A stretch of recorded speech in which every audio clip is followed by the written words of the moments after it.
قابل عزت تقریم بزرگان دین برادران اسلام، آپ سب حضرات جانتے ہیں کہ ہم پہلے جنت میں رہا کرتے تھے۔ ہمارے آباء و اجداد میں سے ہمارے ابا حضور حضرت آدم علیٰ نبینا علیہ الصلوۃ والتسلیم اور ہماری اماں جان حضرت اماں حوا جنت میں رہا کرتے تھے، جنت میں کھاتے تھے، پیتے تھے، کھیلتے تھے، وہاں بہت اچھی زندگی بسر ہو رہی تھی۔ لیکن پھر کچھ ہو گیا جس کا واقعہ قرآن مجید میں تفصیل سے مذکور ہے، آپ حضرات کو پتہ ہے۔ جو کچھ بھی ہوا اللہ نے قرآن میں ذکر کیا اور پھر ہمیں جنت سے دنیا کی طرف منتقل کر دیا گیا۔ اب جب جنت سے ہم دنیا میں آئے تو جنت تو اللہ کے قرب کا نام ہے، جنت اللہ تعالیٰ سے محبت کا نام ہے، اللہ سے ملاقات کا نام ہے، اللہ سے وصل کا نام جنت تھا۔ لیکن جب جنت سے دنیا میں آ گئے اللہ سے دوری ہو گئی، اللہ سے دور ہو گئے۔ اب اللہ کے قریب کیسے ہونا ہے؟ اب اللہ کے قریب اللہ نے انسان کو اپنے قریب کرنے کے لیے قربانی عطا کی ہے۔ جو انسان قربانی کرتا ہے وہ اللہ کے قریب ہوتا ہے۔ اس لیے اردو میں ہم اسے قربانی کہتے ہیں، عربی میں اسے قربان کہا جاتا ہے۔ قرآن مجید کی جو سورۃ المائدہ کی آیت پڑھی خطبے میں، اس میں آپ توجہ کریں، وَاتْلُ عَلَيْهِمْ نَبَأَ ابْنَيْ آدَمَ بِالْحَقِّ إِذْ قَرَّبَا قُرْبَانًا۔ یہ قربان ہے، عربی کا لفظ، اسے اردو میں قربانی کہتے ہیں۔ اس قربان کا معنی کیا ہے؟ اسم لما يتقرب به الى اللہ تعالی من ذبیحۃ او صدقۃ۔ قربان اس چیز کا نام ہے کہ انسان اللہ کا قرب حاصل کرتا ہے، وہ قربانی کے ذریعے یا صدقے کے ذریعے۔ اس لیے اللہ نے انسان کو اپنے قریب کرنے کے لیے قربانی جیسی عظیم نعمت عطا فرمائی۔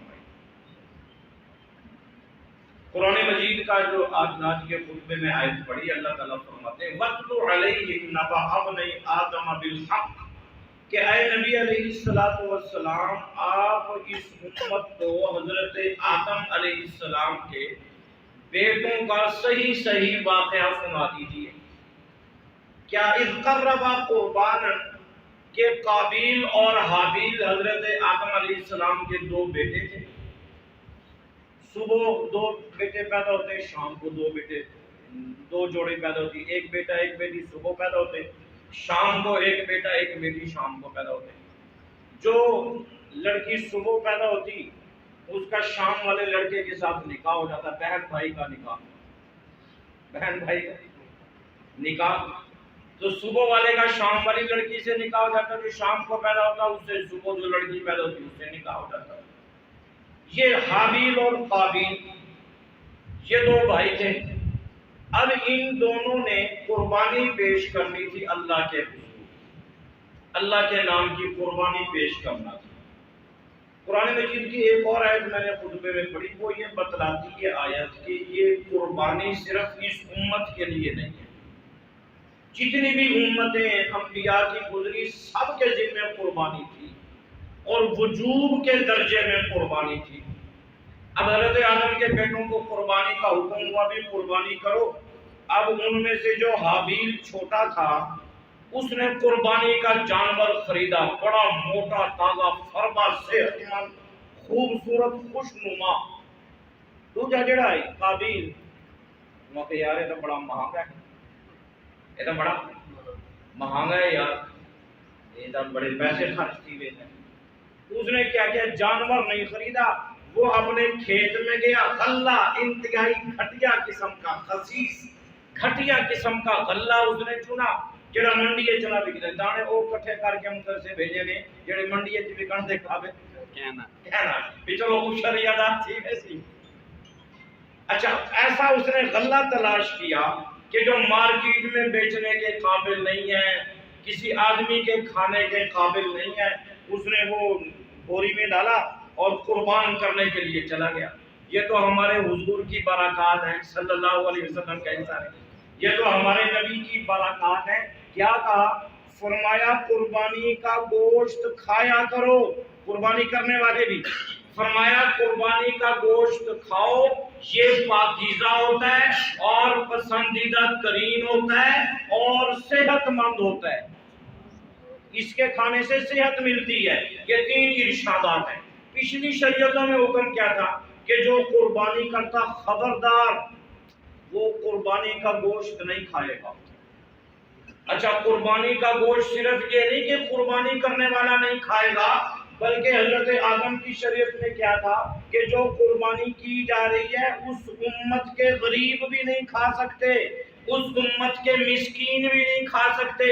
اللہ میاں پھر کیا کرنا ہے؟ اللہ کہتے ہیں یہ قربانی پہاڑ کی چوٹی پہ لے کے کھڑی کر دو، وہاں باندھ کے آ جاؤ، جو چیز خیرات کرنی ہے وہاں رکھ کے آ جاؤ۔ اللہ کا قرآن کہتا ہے کہ پھر ہم آسمان سے آگ بھیجتے تھے، آسمان سے آگ آ کے اس قربانی کو جلا کے ختم کر دیتی۔ جس کی قربانی کو آسمانی آگ جلا کے ختم کر دے، یہ علامت تھی کہ اس کی قربانی قبول ہو گئی، اور جس کی چیز کو آگ آ کے نہ جلائے، یہ نشانی تھی کہ اس کی قربانی قبول نہیں ہوئی۔ اب حضرت آدم کا بیٹا قابیل قربانی بڑی بہترین لے کے گئے، اور حابیل نے گھٹیا مال اللہ کے راستے میں پیش کیا، اس نے گھٹیا مال اللہ کو دینا چاہا۔ اب قانون کیا تھا؟ آگ آئے گی، اب پورے لوگ قربانیاں باندھ کے نیچے انتظار میں بیٹھے رہتے کب آسمان سے آگ آئے گی، جلائے گی، اور پھر پتہ چلے گا کہ کس کی قبول ہے اور کس کی مردود ہے، کون مقبول ہے کون مردود ہے۔ اللہ نے پیارے نبی کی دعاؤں اور آنسوؤں کی برکت سے اس امت کے سود خوروں پر بھی پردہ ڈال دیا، اس امت کے رشوت لینے والوں پر بھی پردہ ڈال دیا کہ قربانی سود خور بھی کر رہا، قربانی رشوت کھانے والا کھلانے والا بھی کر رہا، قربانی حرام کا پیسہ کمانے والا بھی کر رہا، لیکن ذبح ہو گیا ہے۔ پیارے نبی کی دعاؤں کی برکت سے پردہ ڈال دیا گیا ہے کہ یہ معاملہ اللہ پہ چھوڑ دو کہ کون مقبول ہے کون مردود ہے۔ بے خبر کیا خبر تجھ کو کیا کون ہے، جب کھلیں گے عمل سب کے میزان پر تب کھلے گا کہ کھوٹا کھرا کون ہے۔ یہ بھی ہمارے نبی کی دعاؤں کی برکت۔ پوری امت بیٹھ جاتی، آگ آتی، آگ آئی تو جس نے اخلاص کے ساتھ قربانی کی تھی نا، اس کی قربانی کو آگ نے آ کے جلا دیا۔ حضرت قابیل حضرت حابیل خوش ہو گئے کہ میں نے اچھا فربا موٹا تازہ صحت مند خوبصورت دمبا اللہ کے نام کے لیے وقف کیا تھا، میری قربانی قبول ہو گئی۔ اب قابیل کھٹیا تھا، کھٹیا مال، خسیس مال، بیکار مال اللہ کو پیش کرنا چاہتا تھا۔ اللہ جو اللہ اچھا دیتا ہے اس کو گندا مال دو، اللہ نے قبول نہیں کیا، اس کے دل میں حسد پیدا ہوا۔ اللہ کہتے ہیں اب وہ دونوں بھائیوں کی لڑائی ہوئی۔ اللہ کا قرآن قصہ بیان کر رہا ہے سورۃ المائدہ، فَتُقُبِّلَ مِنْ أَحَدِهِمَا وَلَمْ يُتَقَبَّلْ مِنَ الْآخَرِ، ایک کی قبول ہو گئی دوسرے کی قبول نہ ہوئی۔ اب جس کی قبول نہیں وہ لڑ پڑا، اب جس کی قبول ہوگی اس نے پتہ کیا کہا؟ اس نے کہا بھائی لڑنے کی بات نہیں ہے، قربانی نام ہے تقوی کا، قربانی نام ہے تقوی کا۔ جس کے اندر تقوی تھا، جس کے اندر اخلاص تھا، جس کی نیت اچھی تھی اللہ نے قبول کر لی، جس کی نیت میں فساد تھا اللہ نے قبول نہیں کی۔